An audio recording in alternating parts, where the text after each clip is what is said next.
అందరికీ నమస్కారం అండి. పార్వతీస్ కిచెన్కి స్వాగతం. చూడండి, ఈవేళ నేను మా పిల్లల కోసం ఇక్కడ యూఎస్లో సన్న కారపూస చేశానండి. హాయ్ అండి, సన్న కారపూస చేశానండి. ఇది ఎలా చేశాను ఏంటి అనేది మొత్తం ఈ వీడియోలో మీకు నేనంతా ఎక్స్ప్లెయిన్ చేస్తానండి. అంతా వీడియో పెడతానండి. చాలా బాగుంటుందండి. ఇంట్లో చేసుకుంటే కేజీ శనగపిండితో చేసుకుంటే చాలా అవుతాయండి. చక్కగా నెల రోజులు 20 రోజులు తినొచ్చు మన పిల్లలు.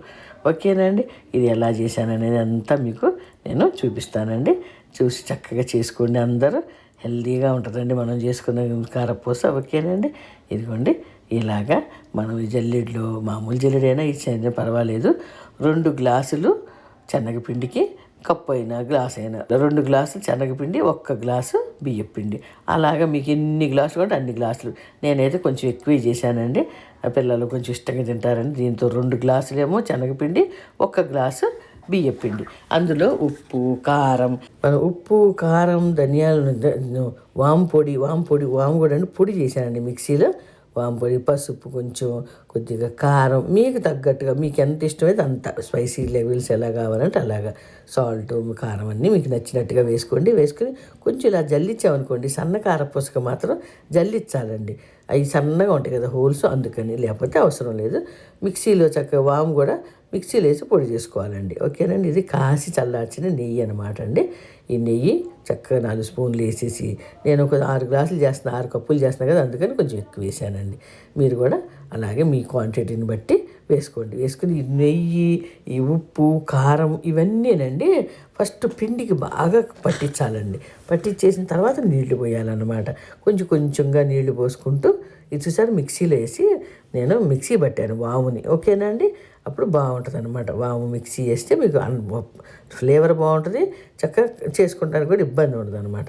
ఇలా మంచిగా కలిపి ఆ తర్వాత అండి మనం నీళ్ళు కొన్నిగా పోసుకుంటూ చక్కగా కలుపుకోవాలి. మరీ మెత్తగా ఉండకూడదు, అలాగని మరీ గట్టిగా ఉండకూడదండి. గట్టిగా ఉంటే సన్నకారపూస పైన ఫినిషింగ్ రాదండి. కొంచెం మెత్తగా ఉండాలి పిండి. అప్పుడే సన్నకారపూస సాఫ్గా చక్కగా నునుపుగా వస్తుంది అనమాట. మరి గట్టి పకోడీ వాటికి పిండి గట్టిగా కలుపుకోవాలి. అప్పుడు బరకబాయి కొంచెం అట్లా ఇదిగా వస్తుంది, రఫ్గా వచ్చి టేస్ట్ ఉంటుంది. ఓకేనండి, ఇలా అంతా పిండి అంతా చక్కగా కొన్ని నీళ్లు పోసుకుంటూ కలుపుకొని పక్కన పెట్టుకొని మా దగ్గర అండి గన్ టైపు గిద్దలు ఉన్నాయి అన్నమాట. వాటితోటి నేను చేశానండి. గన్నులాగా ఇట్లా నొక్కటం అనమాట. ప్రెస్ చేసే పని లేదు. చూసారా, ఇలా కలిపాను. ఇంత మెత్తగా ఉండాలండి. ఇట్లా ఉండాలి. చూసారా, అంత మెత్తగా కలిపి పెట్టేసి చక్కగా ఆ గన్ను మేము కొబ్బరి నూనె వాడతానండి డీప్ ఫ్రైకి. ఇది చూడండి గన్ను లాంటిది అనమాట. ఇది దీంట్లో పెట్టేసి మళ్ళీ మంచిగా దాన్ని ఇట్లా తిప్పి ఫిక్స్ చేయాలన్నమాట. అందరికీ తెలుసులేండి, వాడుకుంటారు కదా అందరూ. అప్పుడైతే అండి మా ఇంట్లో అయితే నాకు ఇట్లా నొక్కేది ఉండేది.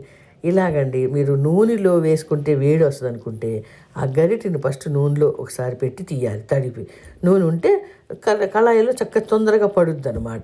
ఓకేనండి, డ్రై గరిటి మీద మీరు నొక్కారనుకో అది దాంట్లో నూనెలో ఊడదు.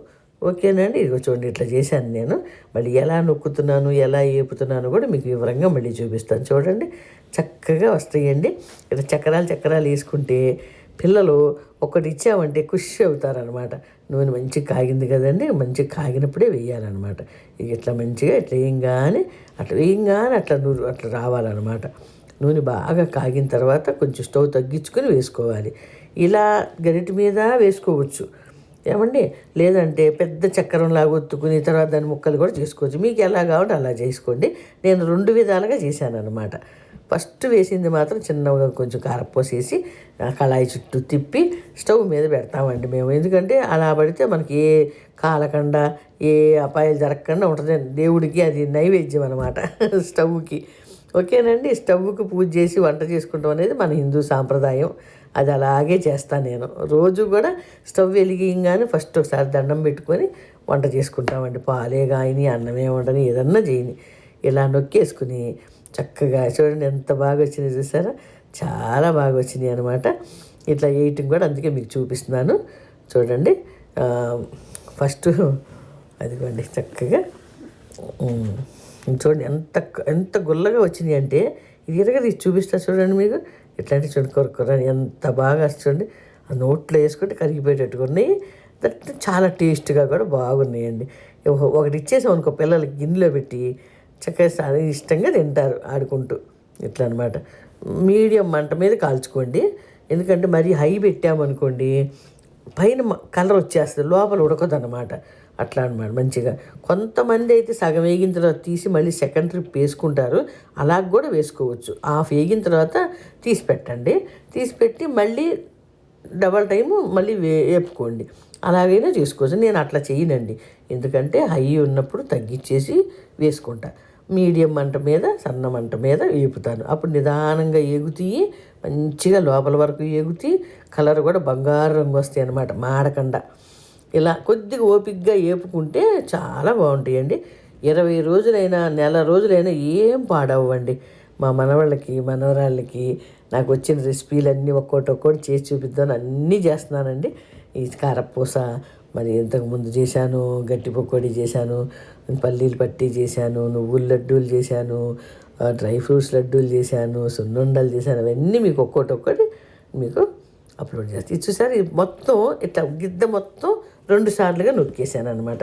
ఇలా చేసుకుంటే అండి కారపూసలాగా మనం చూడండి ఎట్లా నొక్కుతున్నాను. ఇలా ఒక గిద్ద అండి మాది 2 చక్రాలు అవుతున్నాయి అనమాట. మొత్తం పట్టదండి, కళాయి చిన్నది కదా. హాఫ్ ఒకసారి నొక్కుతున్నా. ఓకేనండి.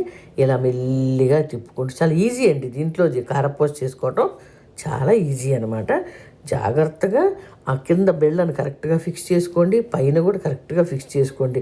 నూనెలో వేసేటప్పుడు ఊడిపోవటం, కింద ఓపెన్ అయిపోవటం అలా ఉండకూడదు అనమాట. ఆయిల్ వంటలు చేసేటప్పుడు మాత్రం కేర్ఫుల్గా చేసుకోండి అమ్మ. మీరు ఎవరైనా చూసారా ఎంత ఈజీగా వస్తుందో. అట్లా మెల్లిగా నూనె కాగిన తర్వాత తగ్గించేయాలమ్మ మంట. హై ఉంచుకోకూడదు స్టవ్, ఎంతైనా మీకు వేడి వస్తుంది అనమాట.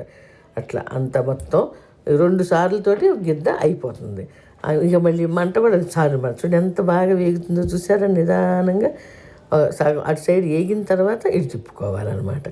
ఓకేనా అండి. చూడండి ఇవి కొన్ని చిన్న చక్రాలు, కొన్ని పెద్ద చక్రాలు, అలా రకరకాలు చేశాను. మా పిల్లలకి ఎంతో నచ్చినాయి అండి.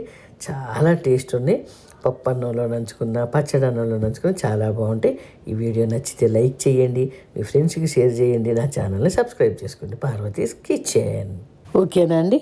అందరికీ నమస్తే అండి. అందరూ హెల్తీగా హ్యాపీగా ఉండాలి. Bye bye.